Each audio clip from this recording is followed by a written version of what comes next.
Qu'elle soit en avant ou en arrière-scène, Sophie Durocher reste toujours Sophie Durocher. Et oui, c'est la Saint-Valentin. Moi, j'étais partie pour pas en parler, puis finalement, j'en parle C'est que ça. tout le long. J'en ai parlé avec Benoît tout à l'heure. J'en ai parlé avec Madame Tardif parce qu'on a rencontré son mari. On vient d'en parler avec deux jeunes comédiens absolument craquants et charmants, comme le film dans lequel il joue, Crise d'ado. Et toi, tu as eu des commentaires. Il y a un auditeur qui nous a écrit pour la Saint-Valentin. C'est Benoît de Saint-Ligory qui nous dit « Bonne Saint-Valentin à toute l'équipe du 99.5 FM.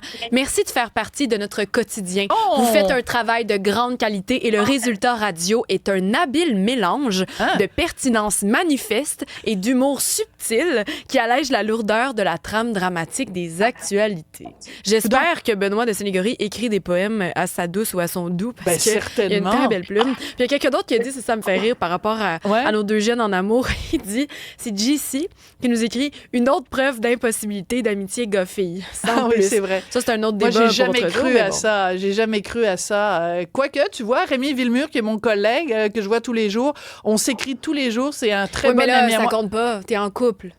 Ben oui, mais c'est ça. Mais j'ai le droit d'avoir... Oui, mais c'est les preuves que ça existe. L'ami, tiens, la prochaine fois que Rémi Villemur vient à l'émission, on va lui demander est-ce que c'est possible une amitié gars-fille. Moi, je pense que je connais déjà sa réponse. Ah, OK, parfait. Bon, j'aime ça quand tu es capable de lire dans la pensée des gens. Donc, on continue à parler de la Saint-Valentin avec Bob le chef. J'adore recevoir Bob le chef parce qu'il a toujours des bonnes idées de recettes ou de combinaisons mets vins. Bonjour, Bob. Rose ça va aussi. bien? Oui, ben toi, t'as eu le mémo, toi, qu'il fallait s'habiller en rose le jour de la Saint-Valentin. Bravo. Un homme rose, j'adore ça.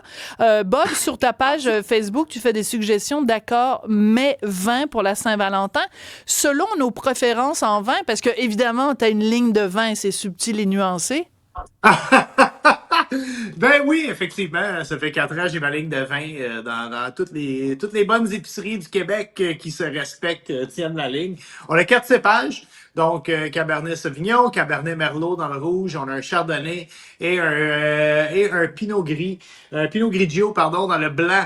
Donc, j'ai décidé de m'amuser un peu, de faire des accords, justement, pour ceux qui sont en dernière minute là, et qui s'en vont à l'épicerie tantôt, faire plaisir à leur conjoint ou conjointe, là, de faire quelques petits accords mais vins pour la Saint-Valentin. Mais moi, ce que j'adore de ta suggestion, puis c'est pour ça que je voulais que tu sois là, il me boit en pleine face. Ben, c'est la joie de faire des chroniques de vin dans l'après-midi. On n'a pas besoin d'attendre 16 heures pour déguster notre premier verre. Elle est juste jalouse. Moi, j'attends 17 heures habituellement. Là, il est toujours 5 heures quelque part, mais là, ça a l'air que Bob le chef, c'est 16 heures. Yes. Mais moi, ce que j'aime de tes suggestions, Bob, et c'est pour ça que je voulais que tu sois là aujourd'hui, c'est que le cliché, c'est la Saint-Valentin, on va au restaurant. Je m'excuse, mais un restaurant, ça coûte chérissime. Avec le coût de la vie en ce moment, bonne chance. Donc, je trouve très chouette tes suggestions de faire à manger à la maison. En plus, on contrôle la qualité. Je vais commencer avec un plat qui, moi, m'a beaucoup intrigué. C'est ton spaghetti au homard. Oui. On sait qu'il y a tu sais, au restaurant, ça peut coûter une fortune. Si on le fait à la maison, on peut s'arranger pour que ça coûte pas trop cher.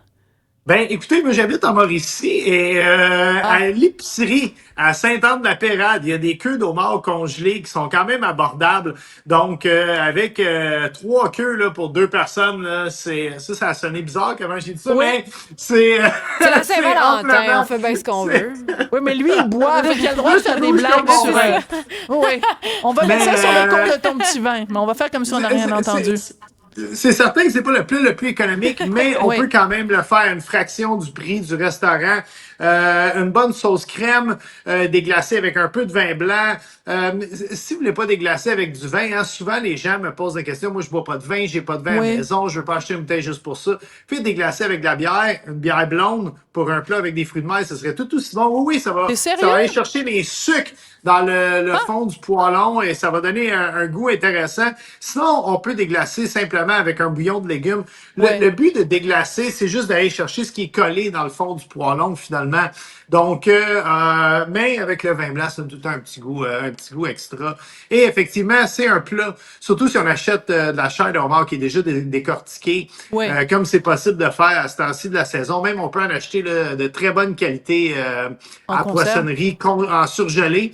Donc, c'est une recette qui est très, très facile à réaliser.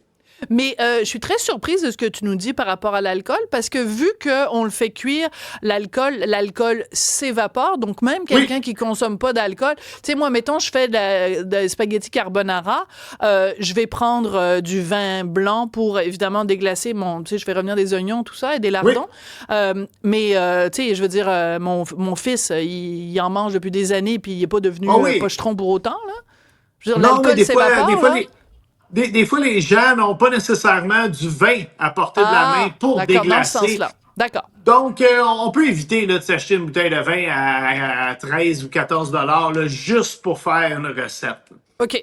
Bon, la prochaine recette, va falloir qu'on se parle, Bob, parce que, tu sais, il y a des gens qui sont scandalisés par, mettons, la pizza avec des ananas. Je fais pas partie de ce club-là, je trouve ça très bon, mais il y a des gens qui sont scandalisés. Mais là, une des recettes que tu proposes, c'est une lasagne Saint-Jacques. Moi, absolument. là... Oui. Vraiment, il va falloir que tu travailles fort, puis travailler dans les coins, puis que tu rames pour me convaincre que c'est bon, cette affaire-là.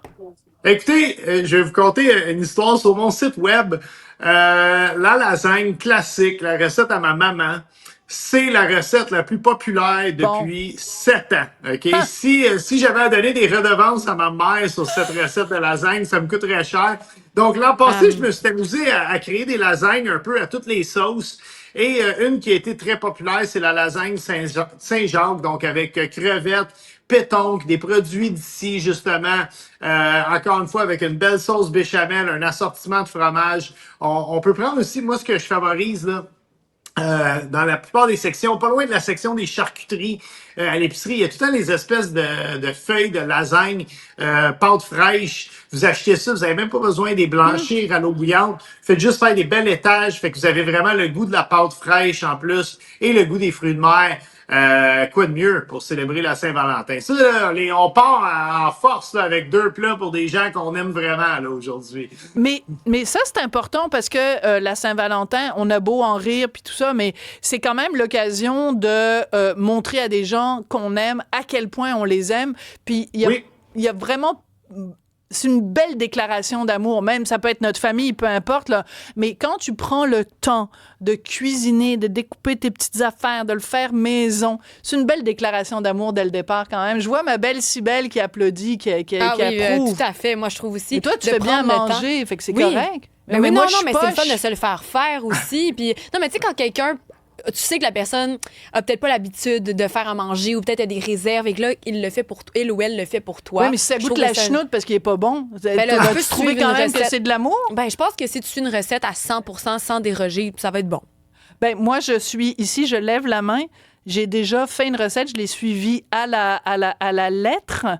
Et les gens qui sont venus manger chez moi, et je salue Jean-Pierre et Christine qui s'en souviennent encore, c'était des pétons qu'il fallait revenir avec comme de la farine. En fait, il fallait mettre les pétons dans la farine puis comme la faire griller dans le beurre.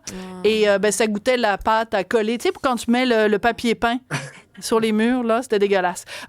Écoute, il y a une recette de risotto à la courge butternut.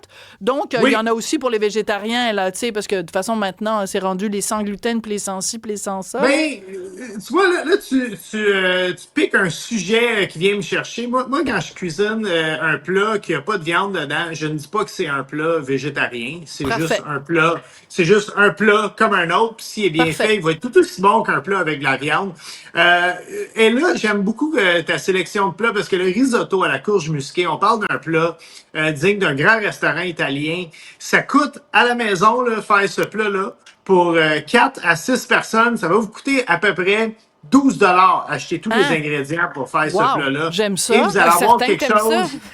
Non, vous allez avoir quelque chose là. Suivez la recette à la lettre, vous allez avoir quelque chose de vraiment délicieux. Et c'est pas gênant du tout à servir. Et justement, le carnivore le plus aguerri ne se rendra jamais compte qu'il mange pas de viande quand il va manger ce plat. D'accord. Et en plus, toi, tes bouteilles de vin sont vraiment pas chères. Alors, imagine Non, 12 ben, sont en spécial ces temps-ci dans une des 4 grosses bannières, 3 de rabais. Donc, juste à temps pour la Saint-Valentin, là. T'es tellement un bon vendeur, Bob. Et en plus, tous les produits, toutes les recettes que tu nous as proposées, que ce soit le homard, que ce soit les Saint-Jacques et tout ça, on peut le faire avec des produits québécois, des produits d'ici. Donc, arrangez-vous donc pour la Saint-Valentin, en plus de faire une déclaration d'amour à la personne que vous aimez, de faire une déclaration d'amour aux producteurs et aux produits québécois. Bob, toi, cette année, il y a une addition. Vous êtes plus un dans la famille? Absolument, absolument. Il est en haut en ce moment. Là, je l'entends ricaner légèrement. J'ai un bébé de 3 mois et j'ai 48 ans. Donc, c'est ça ma vraie déclaration d'amour à ma femme. J'ai fait un enfant. Mais non, on salue Victoria. On salue Victoria. Oui. Et ton fils s'appelle Cole. Cole, est-ce que ça a à voir avec quelqu'un qui joue au hockey? Légèrement. Okay. On cherchait des noms et, c'est ça, hein? et il était dans notre shortlist et je crois que le soir qu'on a vraiment dit oui, c'est le soir qu'il a scoré un taux du chapeau. Donc, voilà, Je te donne l'étoile du match, Bob le chef. C'est toujours un plaisir de te parler. Merci beaucoup, puis bonne Saint-Valentin à toi, à Cole et à Victoria. À bientôt. Pareillement à Richard et à toi, bonne Saint-Valentin. Merci.